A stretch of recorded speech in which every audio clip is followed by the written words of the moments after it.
The most expensive elections in American history and therefore in the world have taken place. Republicans, they captured the Senate and increased their control of the House of Representatives.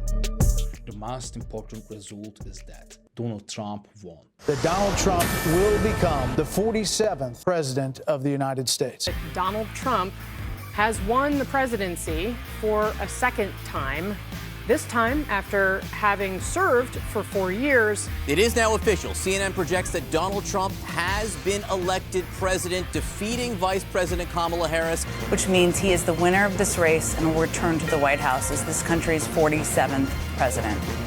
That Donald Trump is the winner in Wisconsin. But this November, the American people are going to tell her, no thanks, Kamala. You've done a terrible job. You've been terrible at everything you've done. You're ultra-liberal, and we don't want you here. We don't want you anywhere. Kamala, you're fired. Get out of here. You're fired.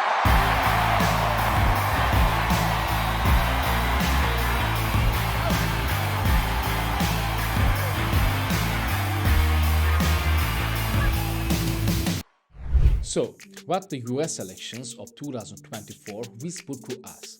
Let's listen a little.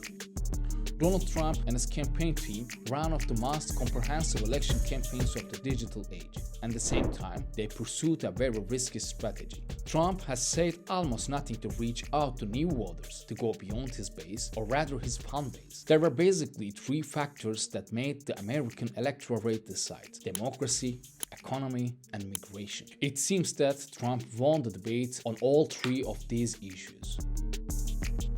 So, who really won? Donald Trump? Yes, that's right, he won. But with Trump, populism has also won. Trump is a leader who knows how to sneak populist politics, how to adapt to it. He has spent his life trying to play the winning horse. He is competitive in every field.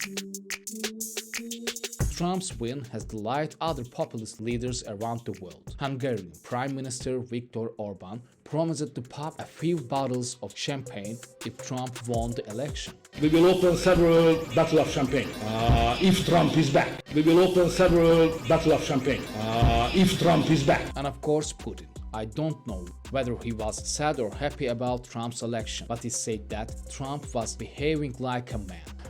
Хотя это, конечно, знаете, на драйве, на таком, все как бы, человек проявляет себя в условиях, в экстраординарных условиях. Вот здесь человек проявляет себя, и он себя проявил, на мой взгляд, очень правильным образом, мужественно, как мужчина. President Javier Milei of Argentina. He has long been a strong supporter of Trump. Let's correct the term, strong supporter. He describes himself as a MAGA supporter of Trump. When Milei saw Trump at the Conservative Political Action Conference last February, he couldn't resist and greeted him with a hug. President! Nice to meet you. This is a very big pleasure to know you, President. It's an honor for me.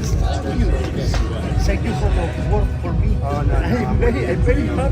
You are very generous with me. This is not just a personal friendship, of course. With Trump's election, relations between Argentina and the United States will undergo a major change. Venezuelan leader Nicolas Maduro, he too is a firm member of the populist club. During his first term, Trump pursued a strong policy of pressure against Maduro. The US administration did everything it could to oust Venezuelan leader, but without success. Maduro was a hard rock. After Trump's election, Maduro offered him an olive branch, talk of unaccepted rapprochement between the two countries. Presidente reelecto Donald Trump, no nos fue bien. Este es un nuevo comienzo. Para que apostemos a ganar y le vaya bien a Estados Unidos, le vaya bien a Venezuela y siempre abogamos para que le vaya bien a América Latina y el Caribe.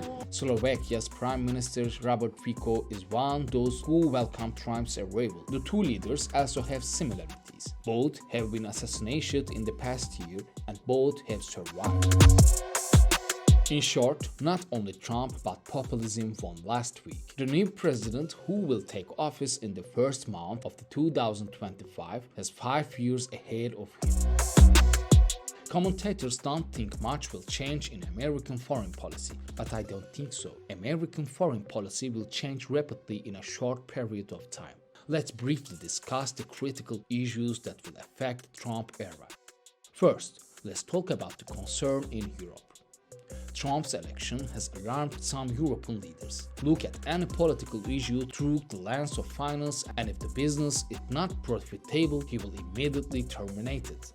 Europe's alarm is not unwarranted. Trump has made it clear that he will not protect countries that do not pay their debt to NATO. Does that mean that if we don't pay, you will not protect us from Russia? It used to be the Soviet Union, now it's Russia. Sort of the same thing. I said, that's what it means. I will not protect you under any form. You will not be protected. If Europe comes out from under the US security umbrella, the Russian threat will rise. But this could also have other consequences. Let me give an example from my own country, speaking from you, Turkey. There were many times when Western countries that does not want to share their weapons with us. In the short term, Turkey was affected by the lack of Western support. But in the long run, this led to the development of Turkish national defense industry. The same could happen in Europe, and it has started to happen. Defense agreements between European countries are increasing, and they are developing joint military projects. On the other hand, there is the Middle East. Trump is wanted to withdraw his troops from Syria because he sees everything from a financial point of view. But a lot has changed since Trump's first term. There are two wars in the region, and the balance is more delicate than ever. He said he could end the war in Ukraine in 24 hours. I would get a settlement in 24 hours. Now, it should have never happened. You have thousands, hundreds of thousands of dead people right now. Likewise, Israel has said that it can end the Palestinian war quickly. But there is no expectation that Trump will solve the problems in Palestine. Trump doesn't care about civilians in Gaza. He cares about the less costly war under his control. The Democrats supported Israel genocide in Palestine through the Netanyahu government.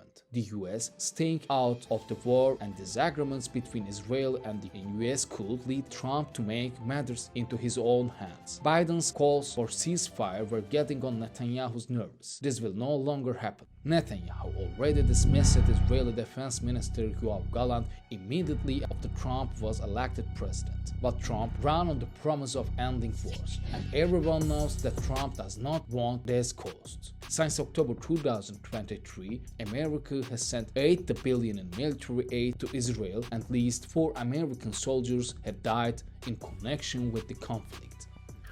During his first term, Mr. Trump abandoned the Joint Comprehensive Plan action with Iran, the 2015 agreements that put limits of Iran's nuclear program. Tried to review the agreements, but without success. Mr. Trump has said he will not allow Iran to build nuclear bomb. But if you ask me what is the most common term used by commentators since Trump's election, I would say uncertainty. Because Trump's policies are built on populist themes, they are highly uncertain and subject to rapid change. Some Iranians joke that the Trump Tower contract in Tehran could buy a new nuclear deal. Apart from all this, there is Syria, there is Lebanon, Iraq, many other countries. These countries will be affected the political course Trump will chart, but no one is sure what will happen. With Trump's election, the world has entered a period of uncertainty, a period of populism. One certainty is that concepts like human rights, pluralism, and democracy will be less talked about. We said that populism won with Trump's victory. Likewise, pluralism lost, progressivism lost.